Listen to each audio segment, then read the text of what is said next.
Bonjour à tous, nous allons parler ici des alcanes et nous allons parler de la nomenclature. La nomenclature, c'est comment nommer les molécules. Et on va commencer par cette première famille de molécules qu'on appelle les alcanes. Alors, définition. Un alcane est un hydrocarbure. Et un hydrocarbure, c'est quoi? C'est une molécule composée uniquement de carbone et d'hydrogène et qui n'ont de liaison carbone-carbone que des simples, uniquement. Pas de liaisons multiples, doubles ou triples. Toutes les liaisons CC sont simples. Voilà un alcane.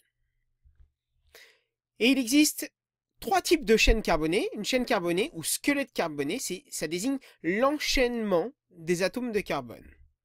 Donc on peut avoir une chaîne linéaire, ici, directement, pour un alcane linéaire.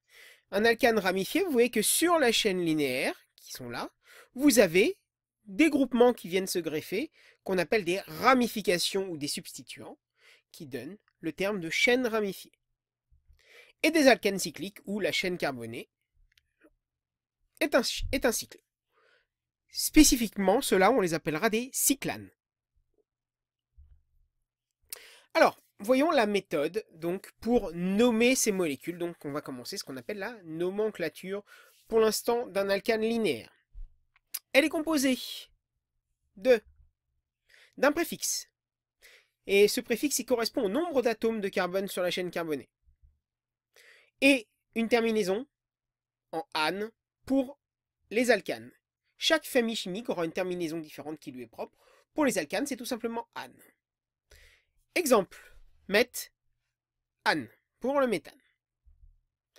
Donc voilà la formule brute. On va regarder les formules semi-développées et le nom de l'alcane. Donc formule brute, vous voyez que de haut en bas, vous avez 1, 2, 3, 4, 5, 6, 7, 8 carbones. Donc, on va voir ce que ça donne.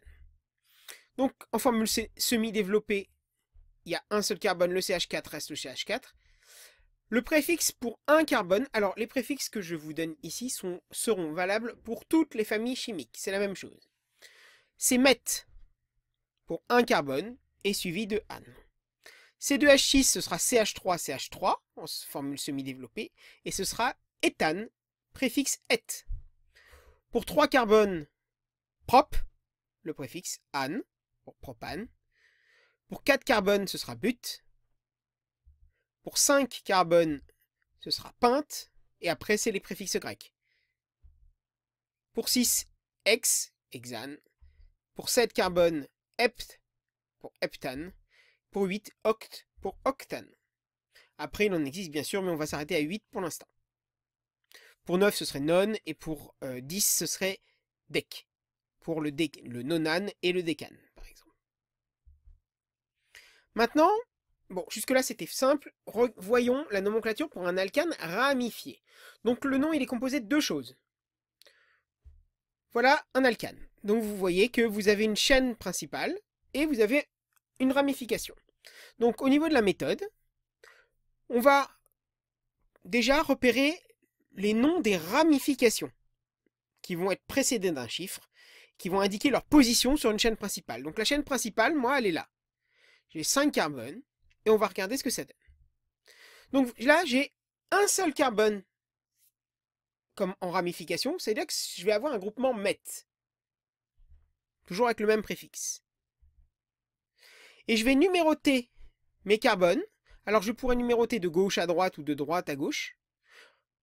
Mais je vais les numéroter dans le sens pour que mon substituant, ma ramification, soit sur le plus petit carbone. Là, il est sur le 2. Si je l'avais fait dans l'autre sens, 1, 2, 3, 4, 5, il aurait été sur le 4, donc ce n'est pas bon. D'accord? Donc je dois le numéroter de droite à gauche. Ça impose le sens de numérotation. Alors, vous nous les mettez quand vous les numérotez d'une autre petite couleur qu'on ne confonde pas avec les chiffres. Cela par exemple. Donc ce sera du 2, parce qu'il est sur le carbone 2, de la chaîne principale, tiret, le chiffre est suivi d'un tiret, suivi de meth. Et vous avez un petit suffixe au meth qui est il, YL. Si on avait eu un 2 carbone ici, on aurait eu un et pour un éthyle, propyle, butyl, etc. Donc, le nom de l'alcane linéaire correspond à la chaîne principale. on le rajoute, à la fin on a 5 carbones, on remet pentane. Donc là c'est du 2-méthyle, parce que le méthyle 1 carbone est sur le carbone 2, pentane. Donc revoyons la méthode, repérons la chaîne principale. Donc la chaîne principale c'est forcément la plus longue. Et ça prend le nom de l'alcane linéaire de même longueur. On recherche les ramifications, donc ce qu'on appelle les substituants. Ce sont les groupes alkyles, d'où leur terminaison en YL. Donc un carbone, alors il y a toujours le préfixe meth, eth, prop, etc. suivi de il, méthyle, éthyle, propyle, butyle, pentyle, exyle, à chaque fois. Donc à partir de là, il faudrait déjà des grosses molécules, hein, pour avoir des substituants comme ça. Ensuite, on numérote chaque carbone de la chaîne principale de telle sorte à ce que les substituants, donc on l'a dit, aient les numéros les plus faibles possibles. Et on classe les substituants par ordre alphabétique, parce que vous pourriez avoir des méthyles, des éthyles, des propyles. Donc le éthyle viendrait avant le méthyle, parce que E est avant M.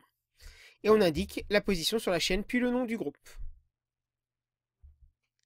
Remarque, si des substituants sont présents plusieurs fois, et on mettra di, tri, tétra, etc. pour savoir combien il y en a. Exemple. Donc deux molécules. La première c'est 6H14, donc on a celle-ci. Donc on numérote 1, 2, 3, 4, 5. Donc celle-là on l'a déjà fait. C'est du 2-méthylpentane. Alors l'autre, nous avons 9 carbones. Et vous voyez qu'ici, donc on a cette molécule-là. Donc il pourrait y avoir plusieurs isomères, on a choisi cette molécule-là. Vous voyez que sur la chaîne principale, on la repère. 1, 2, 3, 4, 5 et 6. Et on numérote de gauche à droite cette fois-ci pour qu'il soit sur les 2 et 3 et pas sur les 4 et 5. Sur les 5, oui, sur les 4 et 5. Donc, bah là, on a dit que ça, c'est un groupe éthyle, C2H5. Alors, on met C2H5 pour aller plus vite. N'oubliez pas que c'est, en fait, CH2-CH3. Un groupement C2H5 n'existe pas en réalité. Donc, éthyle, on a dit vient avant méthyle. Donc, l'éthyle, il est sur le groupement 3, sur le carbone 3. Donc, c'est le 3 tiret, n'oubliez pas le tiret. Éthyle, tiret, sur le carbone 2, donc 2, tiret, méthyle. Et il y a 6 carbones sur la chaîne principale. Hexane. Nomenclature d'un alcane cyclique, bon ça c'est très simple. C'est simplement le nom de l'alcane linéaire avec précédé du préfixe cyclo. Donc on a le cyclohexane, un cycle à 6, cyclopentane, un cycle à 5, ou le cyclobutane, cycle à 3.